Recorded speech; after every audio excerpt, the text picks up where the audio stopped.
Praise the lord. Bible వాక్య ధ్యానం.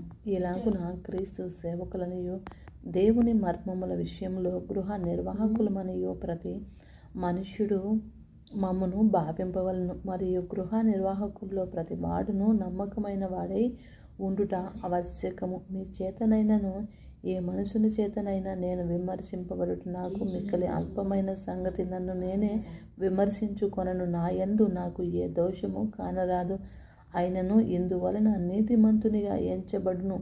నన్ను విమర్శించువాడు ప్రభువే. కాబట్టి సమయము కాకమునుపు అనగా ప్రభువు వచ్చు వరకు దేనిని గురించి తీర్పు తీర్చకుడి. ఆయన అంధకారమందలి రహస్యములను వెలుగులోనికి తెచ్చి హృదయముల్లోని ఆలోచనలు బయలుపరుచినప్పుడు ప్రతి వానికి తగిన మెప్పు దేవుని వలన కలుగును.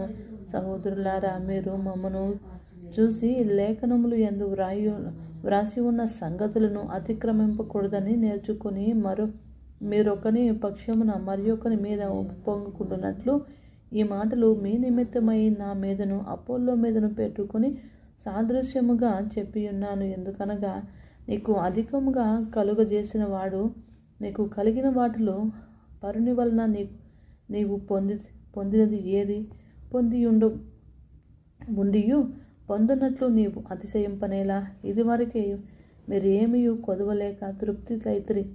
ఇదివరకే ఐశ్వర్యవంతులైతిరి. మమ్మను విడిచిపెట్టి మీరు రాజులైతిరి. అవును, మేమును మీతో కూడా రాజులమగునట్లు మీరు రాజులగుట నాకు సంతోషమే కదా. మరణదండన విధింపబడిన వారైనట్టు దేవుడు అపోల్లోమైన మమ్మను అందరికంటే కడపటుగా ఉంచి ఉన్నాడని నాకు తోచుచున్నది. మేము లోకమునకు దేవదూతలకు మనుషులకు వేడుకగా ఉన్నాము. మేము క్రీస్తు నిమిత్తము వెర్రివారము, మీరు క్రీస్తునందు బుద్ధిమంతులు. మేము బలహీనులము, మీరు బలవంతులు. మీరు గనులు, మేము ఘనహీనులము. ఈ గడియ వరకు ఆకలి దప్పులు గలవారము, దిగంబరులము, పిడిగుద్దులు తినచున్నాము, నిలువరమైన నివాసము లేక ఉన్నాము, స్వహస్తముతో పనిచేసి కష్టపడుచున్నాము, నిందింపబడియు దీవించుచున్నాము, హింసింపబడియు ఓర్చుకొనుచున్నాము, దూషింపబడియు బతిమాలుకొనుచున్నాము, లోకమునకు మురికిగాను అందరికీ పెంటగాను ఇప్పటి వరకు ఎంచబడి ఉన్నాము. మిమ్మను సిగ్గుపరచవలనే కాదు కానీ నా ప్రియమైన పిల్లలని మీకు బుద్ధి చెప్పుటకు ఈ మాటలు వ్రాయిచున్నాను. క్రీస్తునందు మీరు ఉపదేశకులు 10,000 మంది, మీకు ఉపదేశకులు 10,000 మంది ఉన్నను తండ్రులు అనేకులు లేరు.